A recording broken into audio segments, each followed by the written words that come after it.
জিব্রাইল আমিন আসছে রাসূল করিমের কাছে ইন্তেকাল গ্রহণ করার 4 দিন আগে সালাম দিলেন, দরজায় করাঘাত হলো। কে? আমি জিব্রাইল। আল্লাহর নবী বললেন, আয়েশা রে, ভিতরে অন্তরম হলে চলে যাও, জিব্রাইল আমিন আসছে। মদিনাতে যদি কোনোদিন যান, বাবে জিব্রাইল সেই দরজাটা এখনো আছে, যেই দরজা দিয়ে নবীর কাছে জিব্রাইল আমিন আসছে 22,000 বার।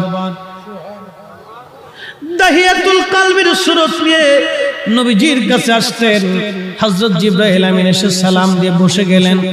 মানবের বেশে জিব্রাইল বসে গেলেন। ইয়া রাসূলুল্লাহ, আল্লাহ পাঠিয়ে দিয়েছেন, আল্লাহ সবই জানেন, ভিতরে বাহিরে প্রকাশ্য অপ্রকাশ্য আগে পরে আপনার অন্তর ভিতর বাহির সব আল্লাহ জানেন। তারপরও আল্লাহ আমাকে পাঠিয়েছেন আপনার কুশল জানার জন্য। হুজুর গো, আপনি কেমন আছেন দয়া করে বলবেন। আল্লাহ নবী ডাক দিলেন, জিব্রাইল হে, আমি অসুস্থ আছি, আমার কাছে ভালো লাগে না। আল্লাহর জিব্রাইল চলে গেলেন। পরের দিন আবার এসে সালাম দিলেন, জিজ্ঞেস করলেন, ইয়া রাসূলুল্লাহ আপনি কেমন আছেন? জিব্রাইলকে নবীজি বলেন, জিব্রাইল রে, আমি তেমন ভালো নাই, শরীর অসুস্থ, আমার ভালো লাগে না, অসুস্থতা আরো বেড়ে গেছে। তৃতীয় দিন জিব্রাইল আমিন আবার আসছে, হুজুর আপনি কেমন আছেন? আল্লাহ জানতে চেয়েছে আপনি কেমন আছেন।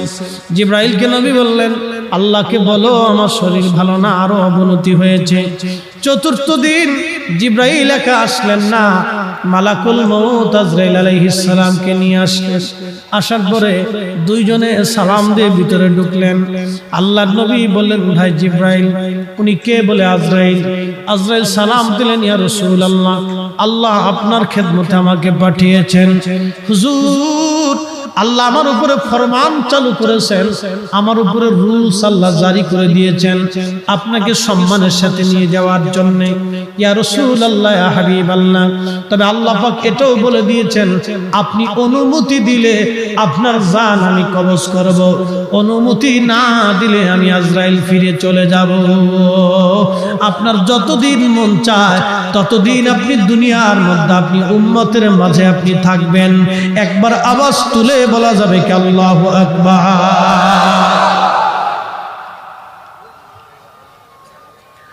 একটু বুঝেন তো, আজরাইল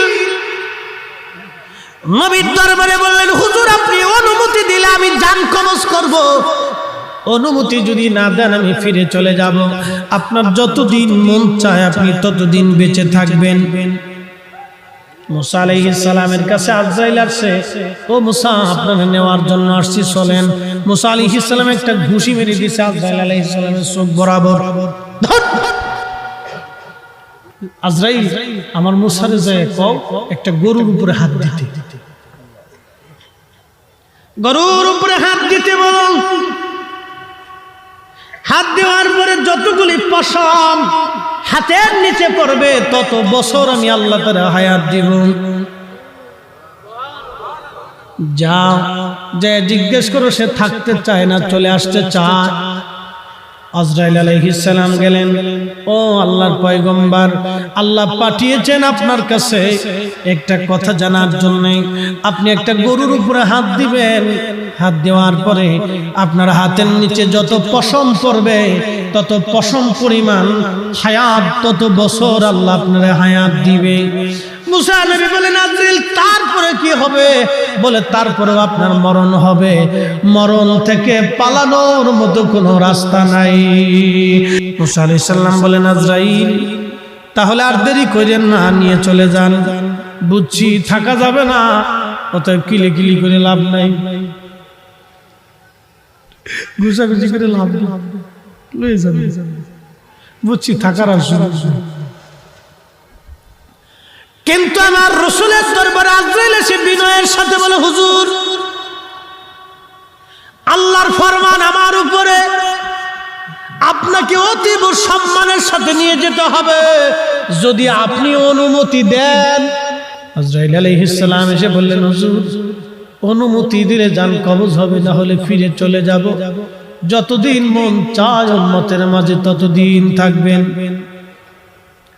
আল্লাহর নবী জিব্রাইলের দিকে তাকাইলেন। জিব্রাইল বলেন, হ্যাঁ ইয়া রাসূলুল্লাহ, আল্লাহর ফরমান এইরকম। আপনি অনুমতি দিলে সম্মানের সাথে মহা ইজ্জত করে আপনাকে আল্লাহর দরবারে নিয়ে যাওয়া হবে। নবী গো, আপনি অনুমতি না দিলে আমরা ফিরে চলে যাব। যতদিন মন চায় ততদিন আপনি উম্মতের মাঝে বেঁচে থাকবেন। তবে জিবরাইল ডেকে বলেন, হুজুর, তবে আল্লাহ আপনার দিদারে আগ্রহী হয়ে আছে।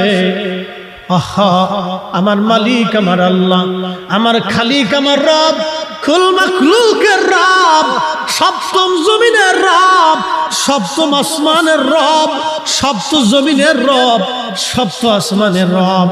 এই জমিন ও আসমান ঘিরে রেখেছে পানি, পানি ঘিরে রেখেছে বাতাস, বাতাস ঘিরে রেখেছে হাইকাল, হাইকাল ঘিরে রেখেছে কুরসি, কুরসি ঘিরে রেখেছে আরশে মুআল্লা। একবার জোরে বলা যাবে কি আল্লাহু আকবার?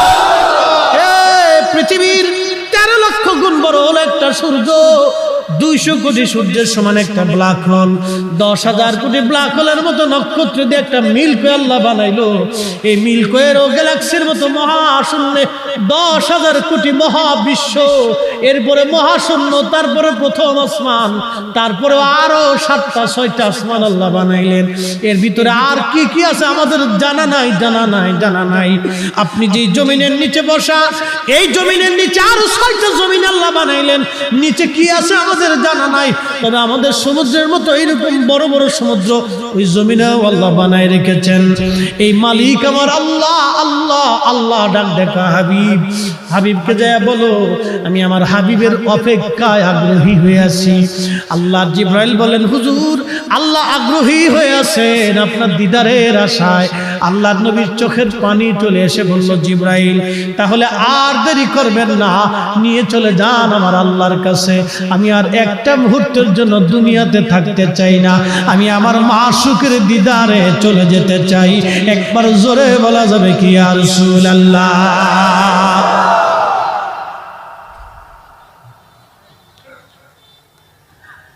আজরাইল আলাইহিস সালাম আল্লাহর হাবিবের বক্ষ বরাবর হাত রাখলেন। কষ্ট হচ্ছিল নবীজির, ডেকে বলেন, আজরাইল, একটু আসানে কি হয় না? বলে, ইয়া রাসূলুল্লাহ, আপনার চাইতে এরকম আসানে আগে কারো জান কবজ করি নাই, আপনার পরে আর কারো জান কবজ হবে না। নবী গো, সবচাইতে বেশি আসান আপনাকে দেয়া হচ্ছে। আপনার ব্যাপারে আল্লাহ আমাকে সতর্ক করে দিয়েছে। একসাথে জোরে বলা যাবে কি আল্লাহু আকবার? হায় হায়, কত বড় দামি নবীর উম্মত, হ্যাঁ এখনো সুদ খায়। কত বড় দামি দামি নবীর উম্মত এখনো ঘুষ খায়। কত বড় দামি নবীর উম্মত এখনো মানুষ ঠকায়। কত বড় দামি নবীর উম্মত এখনো মালে ভেজাল দেয়। কত বড় দামি নবীর উম্মত এখনো আল্লাহ আল্লাহ নবীর বিধান আমরা মানি না।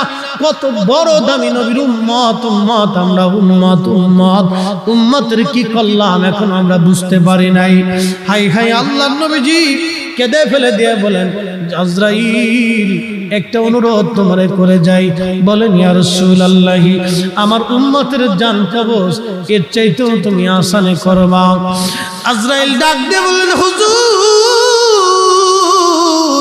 আপনার উম্মতের ভিতরে যারা নেককার, তারা মায়ের কোলের মধ্যে যেইভাবে ঘুমায়, একটা সন্তান ঘুমায় পরে মার কোলের মধ্যে ছেলেটা বুঝে না, ওইভাবে আমি জান কবজ করে নিয়ে আসবো, সে বুঝবে না। ইয়া আইয়াতুহান নাফসুল মুতমাইন্না তুরজিই ইলা রাব্বিকি রাদিয়াতাম মারদিয়া ফাদখুলি ফি ইবাদি। একসাথে জোরে বলেন আল্লাহু আকবার। ফাদখুলি ফি ইবাদি ওয়াদখুলি জান্নাতি। একবার জোরে বলেন মারহাবা। আল্লাহ কিন্তু ডাক দিয়েছে, ইয়া আইয়াতুহান নাফসুল মুতমাইন্না, হে প্রশান্ত আত্মা, হে বিকলবিন সালিম, তুমি হৃদয়টাকে পরিশুদ্ধ করেছো। হে পরিশুদ্ধ আত্মা, তুমি গুনাহ করো নাই, করলো মাপ চাইছো, ক্ষমা চাইছো। হে বান্দা, ফিরে আসো, চলে আসো, তুমি আমি আল্লাহর দরবারে সন্তুষ্টির দিকে তুমি চলে আসো।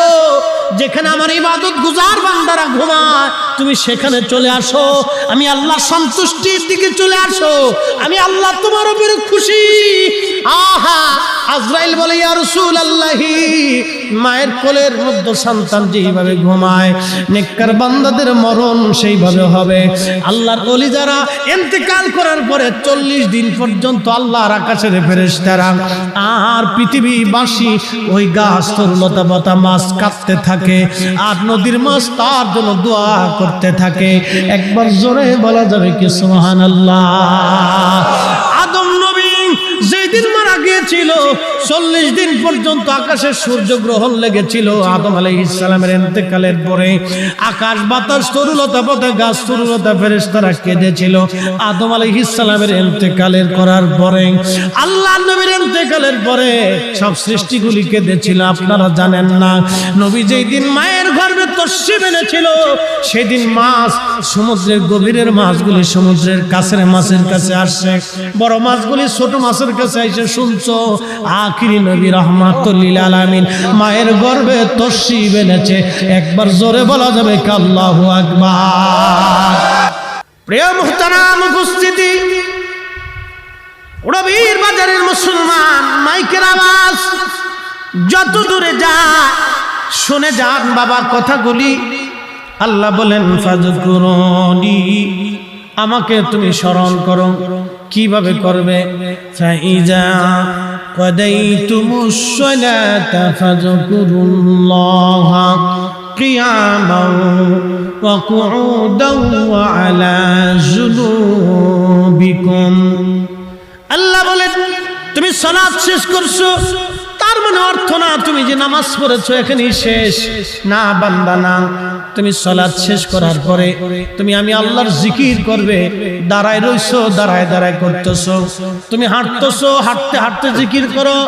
তুমি দোকানে বসে বসে ব্যবসা করো, দোকানের ব্যবসায় বসে বসে তুমি জিকির করো, আল্লাহকে স্মরণ করো। তুমি মাঠে কাজ করো, আমি আল্লাহকে স্মরণ করো। তুমি যেখানেই থাকো না কেন আমি আল্লাহকে স্মরণ করো। দাঁড়ায় রইছো, দাঁড়ায় দাঁড়ায় করো। বসে রইছো, বসে বসে করো। শুয়ে রইছো, শুয়ে শুয়ে করো। আল্লাহ 3 হালতেই আপনাকে আল্লাহর ইয়াদ করার কথা বলেছেন। আমার হযরত পীর কেবলাদার হুজুর একটা কথা বলতেন, বাবা চির সুখী যদি হতে চাও, চিরদিন যদি সুখের মধ্যে থাকতে চাও, তাহলে দুনিয়ার জগতে অধিক পরিমাণে তুমি কেঁদে যাও, দুনিয়াতে অধিক পরিমাণে কেঁদে যাও। যদি চির সুখী হতে চাও, চোখের পানি ছাড়া আল্লাহর ক্ষমার আশা করা যায় না। কথা বলেন ঠিক কিনা? আল্লাহ রাব্বুল আলামিন বলেন ফাযকুরুনি আযকুরুকুম, তুমি আমাকে স্মরণ করলে আমি আল্লাহ তোমাকে স্মরণ করব। আশকুরুলি ওয়া লা তাকফুরুন।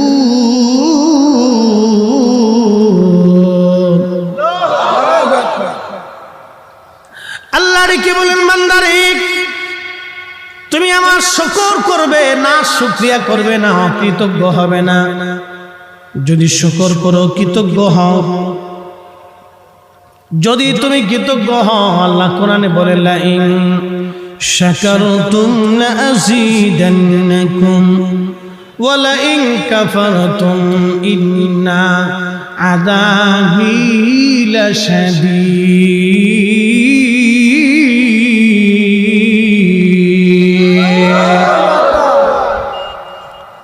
আল্লাহ বলেন যদি তুমি কৃতজ্ঞ হও তোমার নিয়ামত আমি বাড়ায় দিব। আপনাদের বাড়িতে কুকুর আছে, কুকুর, এই কুকুরকে আপনি খাবার দেন 2 বেলা, মাসের কোনো বেতন টেতন আছে কি? কুত্তার মাসের কোনো বেতন নাই, আপনি খাবার দিলেন 2 বেলা। আপনার বাড়িতে একটা বিড়াল আছে, বিড়াল, মাসের কোনো বেতন নাই, খাবার দিলেন 2 বেলা। এই বিড়ালটা শুধু আপনার ঘরের মধ্যেই থাকে না, এই বিড়ালটা আপনার ইঁদুর মারে, আপনার তেলাপোকা মেরে দেয়, আপনার বাড়ি পাহারা দেয়। ইঁদুর যাতে সে আপনার ক্ষতি করতে না পারে, এই বিড়ালটা আপনাকে পাহারা দেয় ইঁদুর থেকে। একটা কুকুর আপনি 2 বেলা খাবার দিলেন, মাসের কোনো বেতন নাই, বিছানাও জাজিম না, বালিশ টালিশ কাঁথা কম্বল কিছুই দেন নাই। এই কুকুরটা আপনার বাড়ির সামনে আপনাকে পাহারা দিতে থাকে। ঠান্ডার ভিতরে উঠানের মধ্যে ঘুমায় কুকুর, একটা গাছের পাতা পড়লো কুকুরের সজাগ এসে যায়। এই কুকুর আপনাকে পাহারা দিতে থাকে। খাবার দিলেন 2 বেলা, কুকুর পাহারা দিল আপনাকে 24 ঘন্টা। ও মুসলমান, কুত্তা থেকে আল্লাহর শুকর বুঝে যান আপনি কিভাবে আল্লাহর কৃতজ্ঞ বান্দা আমাদের হওয়ার দরকার। এ রবির বাজারের মুসলমান বন্ধুগণ, মাইকের আওয়াজ যত দূর যায় বুঝে যান বাবা মুসলমান, এই কুকুর আপনি খাবার দিলেন 2 বেলা, কিন্তু পাহারা দিল আপনাকে 24 ঘন্টা। সারা রাত ঘুমাইছেন, কুকুর আপনার ঘরের দরজার সামনে পাহারা দিতে লাগলো। আহা, আপনি তারে বেতন দেন নাই, জাজিম দেন নাই, বিছানা দেন নাই, কাঁথা কম্বল কিছুই দেন নাই। এই কুকুর আপনার বাড়ির সামনে পাহারা দিতে লাগলো। রবির বাজারের মুসলমান, আল্লাহ রব্বে কারীম আপনার জন্য কত রিজিকের ব্যবস্থা করেছেন। যদি বাংলাদেশে একাধারে 3 বছর বৃষ্টি না হয়, পদ্মা নদীর পানিগুলি শুকায় যাবে। ভারতে যদি বৃষ্টি না হয়, বাংলাদেশে যদি একটানা 3 বছর বৃষ্টি না হয়, তাহলে ভারত থেকে কোনো পানি বাংলাদেশে আসবে না, পানি বন্ধ হয়ে যাবে। পদ্মা, যমুনা, মেঘনা, সুরমার সব নদীগুলি শুকায় যাবে, চৌচির হয়ে মাটির সাথে মিশে যাবে। বাংলাদেশের পানির লেয়ার একবারে নিচে চলে যাবে, গাছপালাগুলি শুকায় যাবে, মরুভূমির মতো খরা পড়ে যাবে, বাংলাদেশে দুর্ভিক্ষ লেগে যাবে। আহা, কি অবস্থা হবে জানেন না আপনি?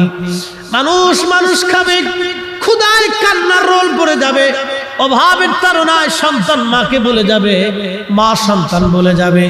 শুধু আল্লাহর কিছুই করা লাগে নাই, মাত্র একাধারে 3 বছর আল্লাহ বৃষ্টি বন্ধ করে দিবে।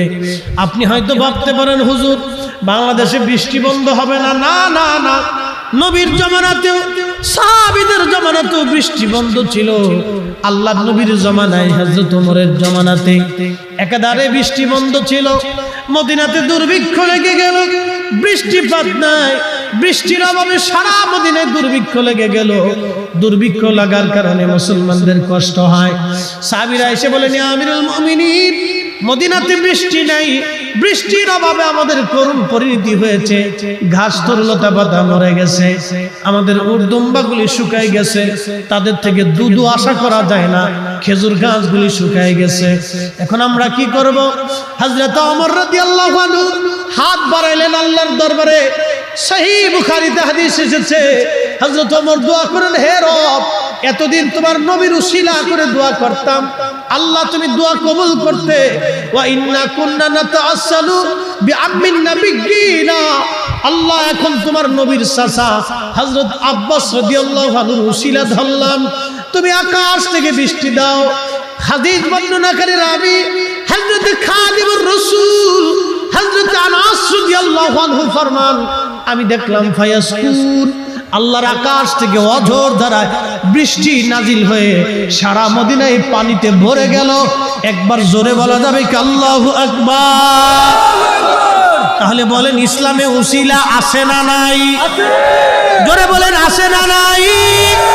এটা আমাদের শিক্ষা না, স্বয়ং খলিফাতুল মুসলিমিন ওমরের দীক্ষা। এখন যদি বলেন ওমর কে, তাহলে আমি লুঙ্গির কাপড় আপনার উষা করে টর্চ লাইট মেরে দেখবো আপনি কে। কথা বুঝেন নাই?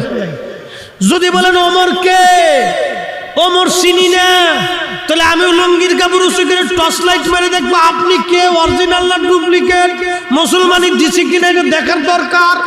এই কথা কর না কেন? আমার তো দেখার দরকার যে আপনার মুসলমানি দিছি কিনা, না ভেজাল আছে দেখতে দেখতে। হে নবীর উম্মত, হযরত ওমর রাদিয়াল্লাহু তাআলা আনহু উসিলা ধরলেন। সেই দিন আল্লাহর আকাশ থেকে বৃষ্টি নাজিল হলো। এখন প্রশ্ন করবেন, উসিলা ধরলাম ওমর কে? হাই হাই, হযরত ওমর তো সে ওমর যে ওমর রাস্তা দিয়ে হেঁটে গেলে 40 দিন পর্যন্ত শয়তান ওই রাস্তা দিয়ে যাইতো না ভয়ে। যদি ওমর একবার ধরে ফেলে তাহলে পিটাইতে পিটাইতে পিঠের চামড়াগুলি উঠায় ফেলবে। ও মুসলমান, রবির বাজারের মুসলমান, এর নাম উসিলা। আমার দেশে একদল আছে বুকে হাত বেঁধে নামাজ পড়ে, আল্লাহ ডেকে বলেন, বান্দা সময় শেষ, এক মুহূর্ত আগেও হবে না পরেও হবে না, তোমার জান কবজ করে নিয়ে যাওয়া হবে। ওয়ালাই আখিরাল্লাহু নাফসান ইযা জাআ আজালুহা।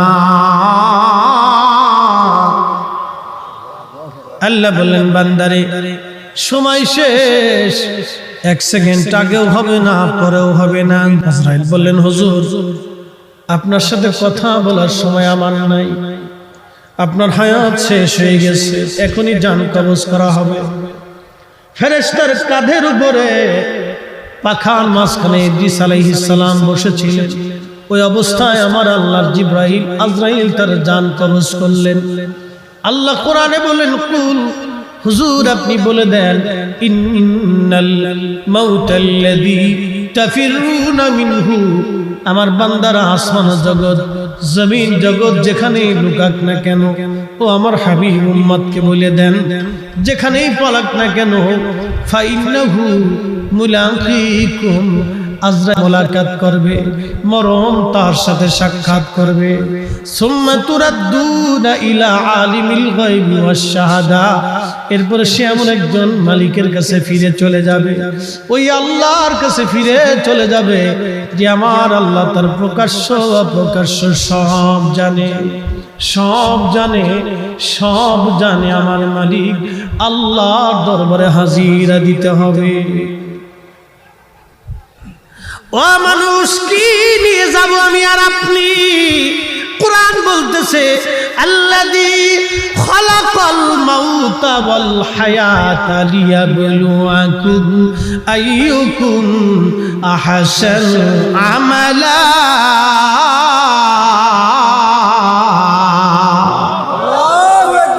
আল্লাহ বলেন, বান্দা তোমার হায়াত সৃষ্টি করেছি, মরণ সৃষ্টি করেছি, হায়াত সৃষ্টি করেছি, মরণ সৃষ্টি করেছি। তোমার হায়াতের গন্ডি শেষ হয়ে যাবে রে বান্দা। আমি আল্লাহ যখন ডাক দিব, থাকার আর সুযোগ তোমার নাই। কিন্তু কেন তোমার দুনিয়ার মধ্যে পাঠাইলাম? ও আমার বান্দা, তুমি শোনো, আইয়ুকুম আহসানু আমালা, কে ভালো আমল করো আমি আল্লাহ সেটা দেখব। আপনি আটকিশির হুজুরের মুরিদ হন, নামাজ না পড়লে কিন্তু কোনো সার হবে না। কথা কন না কেন, ঠিক কিনা? আপনি যদি তাবলীগ জামাতের আমির সাহেব হন, ওই মানুষের হক মেরে দিয়া ৩৬,০০০ বছর তাবলীগ করলে বাবা কাজ হবে না। এ কথা কন না কেন, ঠিক কিনা? আপনি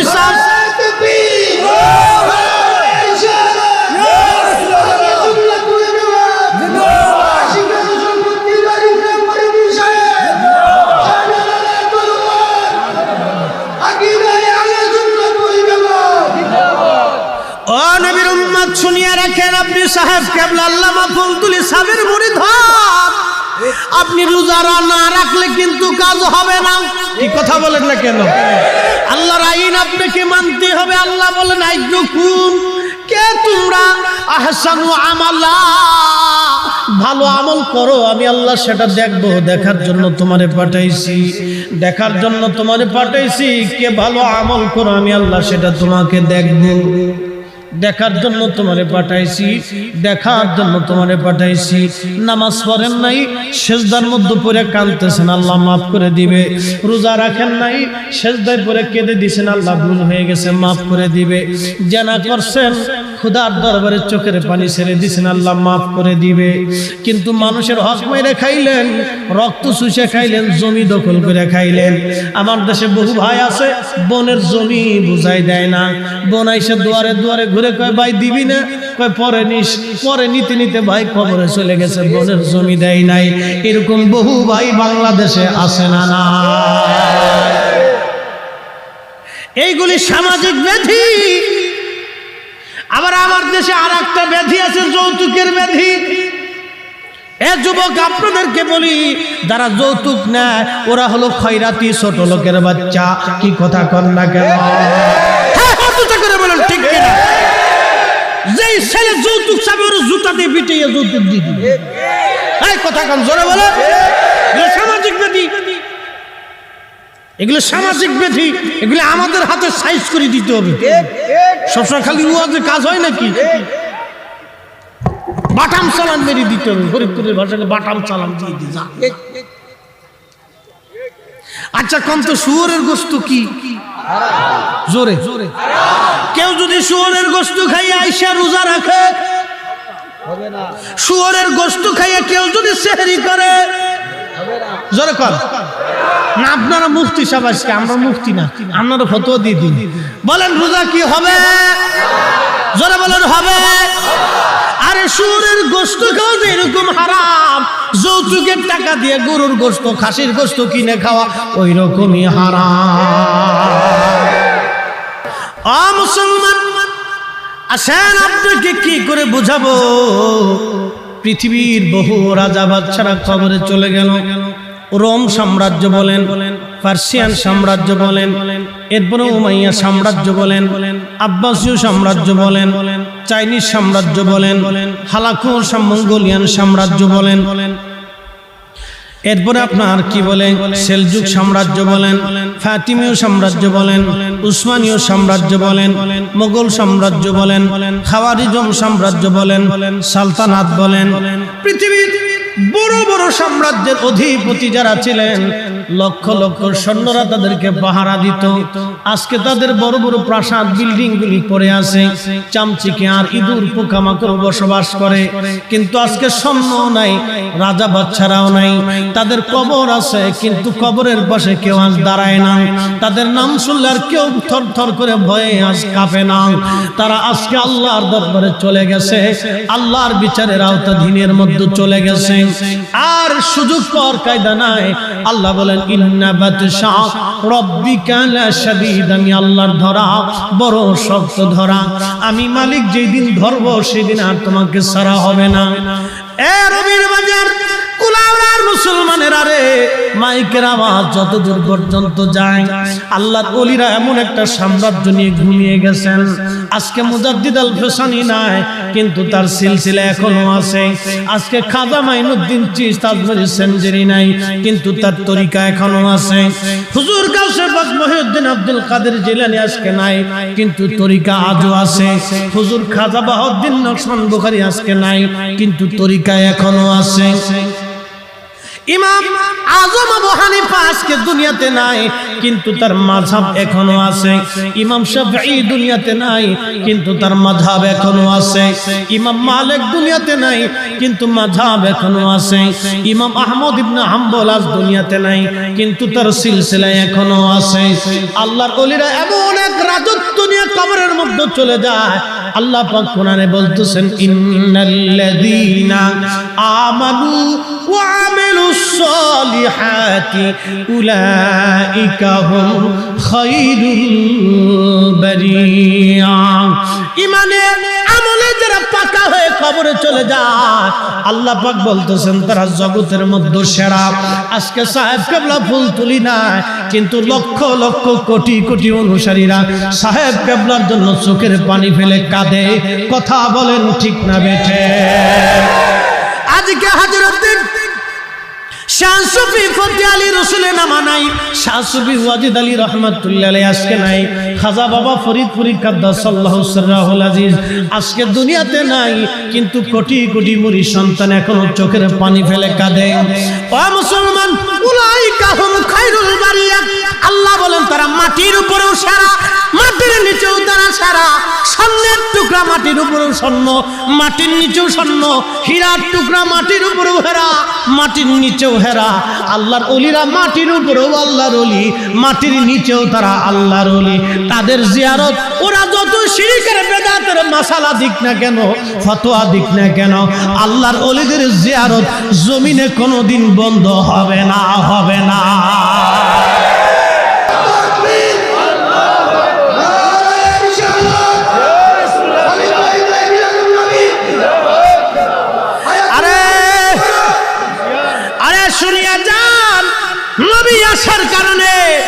সৃষ্টির এমন কোন প্রাণী নাই খুশি না হয়েছিল, কিন্তু বেজার হয়েছিল শয়তান।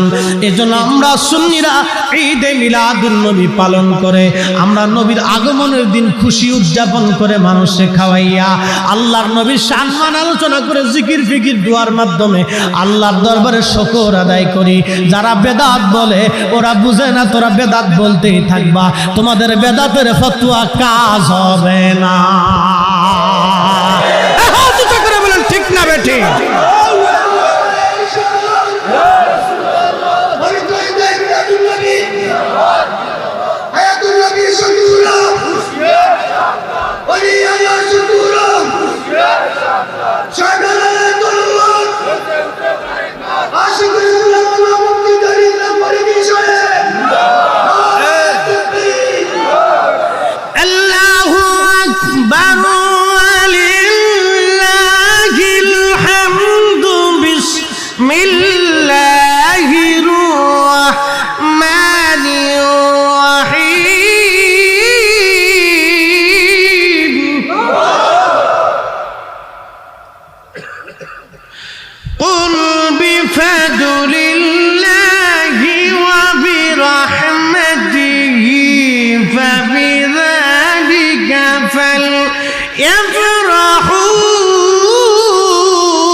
এখন আপনি মানলেও মানতে পারেন, না মানলেও মানতে পারেন। কোরআনের বহু আয়াত আপনি নিজেও মানেন না।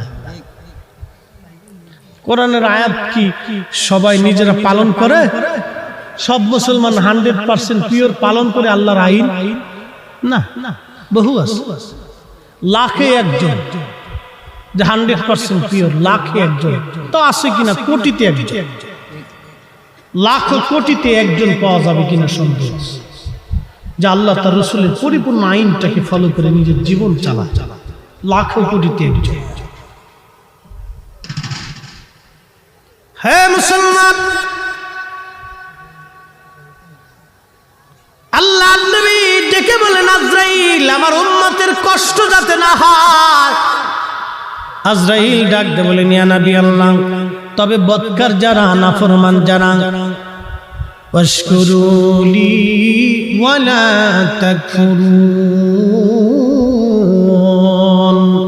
যারা নাফরমান, আহা যারা নাফরমান তাদের ইন্তেকালটা হবে বড় ভয়াবহ। একটা উটকে জীবন্ত অবস্থায় চামড়া সিলাইলে, ওই উট পুরাটা চামড়া সিলাইয়া আলাদা করে ফেললে, জীবন্ত অবস্থায় একটা উটের যেরকম কষ্ট হয়, ওই উটটার 100 বার চামড়া হবে, 100 বার চামড়া সিলানো হবে।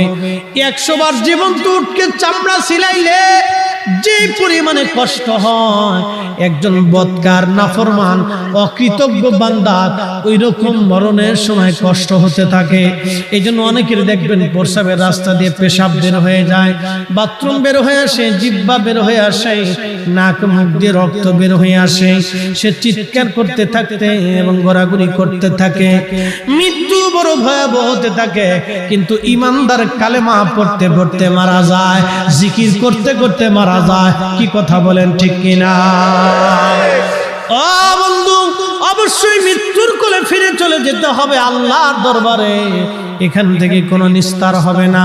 আমার পীর মুর্শিদ বলতেন, বাবা যদি চির সুখী হতে চাও দুনিয়ার থেকে অধিক পরিমাণে কেঁদে যাও, যদি চির সুখী হতে চাও দুনিয়াতে অধিক পরিমাণে কেঁদে যাও, দুনিয়াতে অধিক পরিমাণে কেঁদে যাও, কেঁদে যাও, কেঁদে যাও, কেঁদে যাও, অর্থাৎ অধিক পরিমাণে রোদন আর ক্রন্দন আল্লাহর দরবারে এটা বড় পছন্দ। আল্লাহ শুকরগুজারি বান্দাকে পছন্দ করে, আল্লাহ কৃতজ্ঞ বান্দাকে পছন্দ করে। বলছিলাম একটা কুকুর 24 ঘন্টা আপনার বাড়ি পাহারা দেয়, মাত্র 2 বেলা খাবারের বিনিময়ে আল্লাহ আসমান থেকে পানি দিল, জমিনে শস্য দিল, হরেক রকমের ফল ফ্রুট আল্লাহ দিল, আল্লাহ কত মাছ, ধরনের মাছ আল্লাহ দিল, কত কোয়ালিটির খাবার আল্লাহ আপনাকে খাওয়াইলো, তারপরও আপনি আল্লাহর দেওয়া 2 ঘন্টা ডিউটি পালন করেন নাই। বলবেন মুফতি জহিরুল ইসলাম ফরিদি হুজুর 2 ঘন্টা ডিউটি কি? 1 ঘন্টা ঘন্টার ডিউটি আমি আপনাদেরকে বলে দিয়ে যাই। একটা ডিউটি হলো জোহরের নামাজ মাত্র 20 মিনিট, আসরের নামাজ 10 মিনিট, মাগরিবের নামাজ 20 মিনিট, এশার নামাজ 20 মিনিট, ফজরের নামাজ 20 মিনিট। সর্বমোট আমি 1.5 থেকে 2 ঘন্টা ধরলাম। এই সময়টা আপনি আল্লাহকে দিলেন না। আপনি এই সময়টা যদি আল্লাহকে দিতেন, আহা, একটা কুকুর আপনাকে 24 ঘন্টা সময় দিল।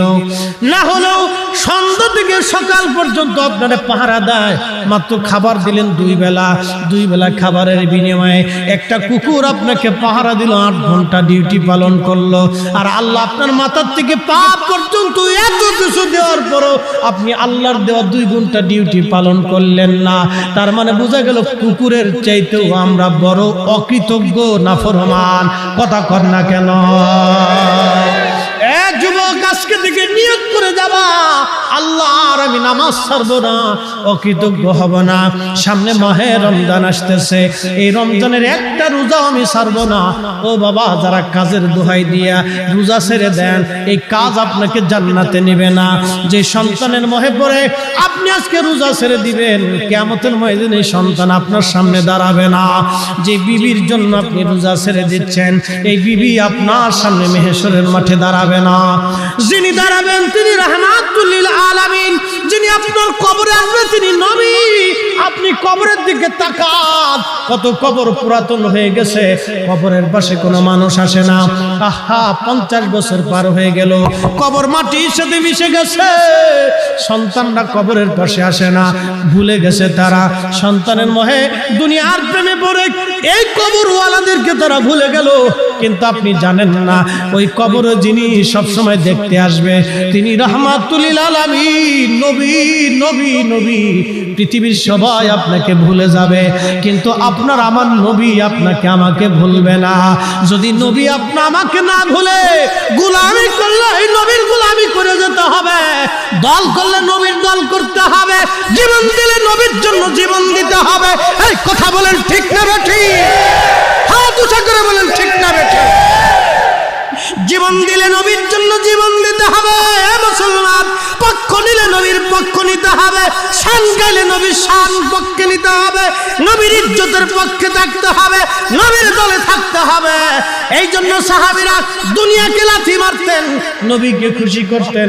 আমরা দুনিয়াকে খুশি করি, নবীকে বেজার করি।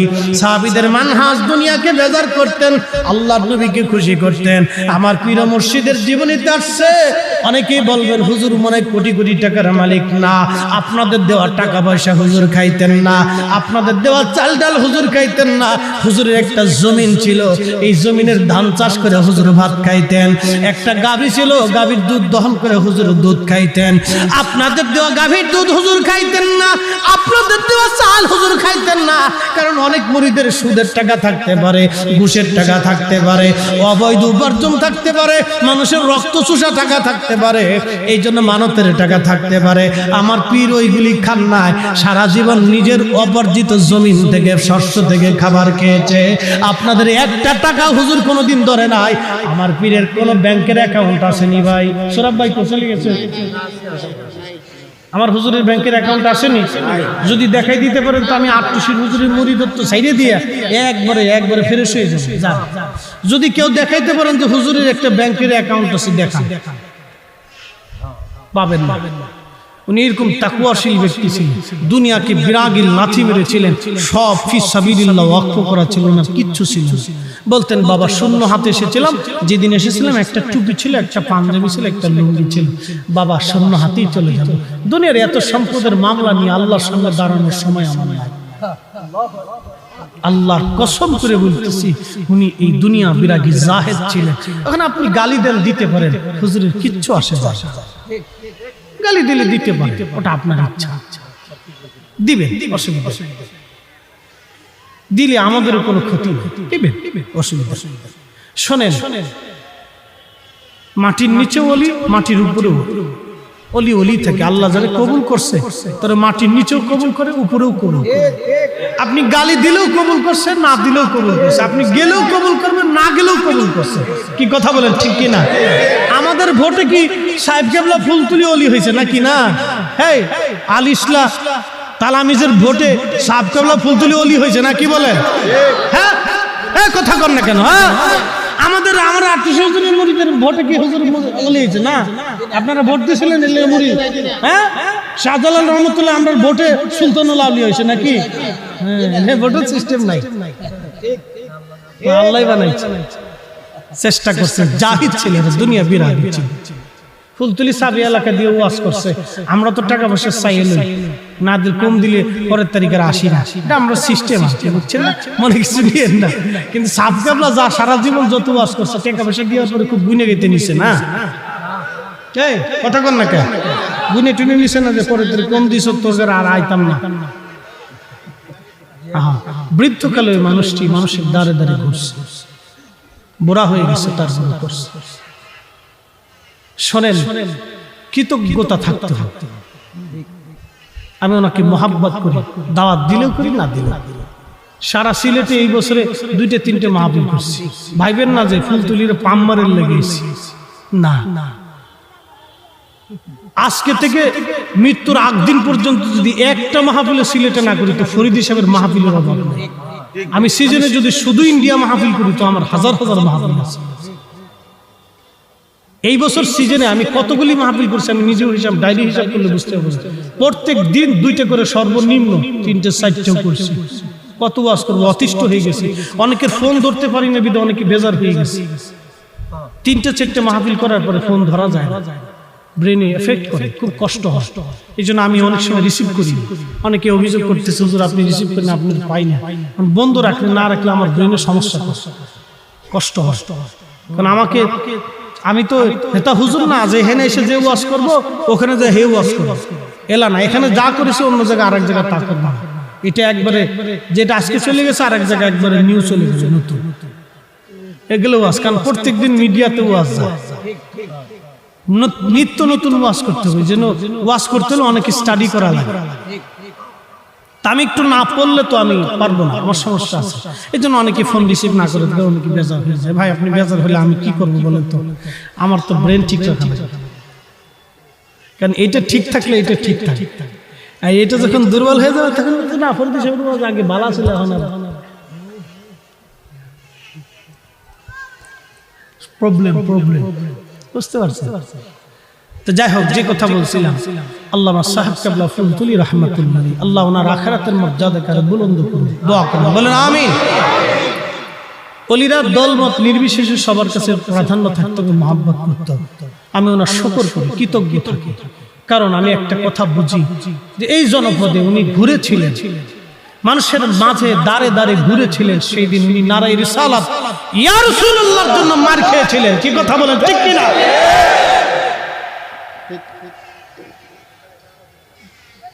আর আমি তো মনে করি সাহেব কেবলা ফুলতলি একজন যদি উত্তরবঙ্গে থাকতো তাহলে উত্তরবঙ্গের কোটি কোটি মানুষ সুন্নিয়তের ছায়ার নিচে থাকতো।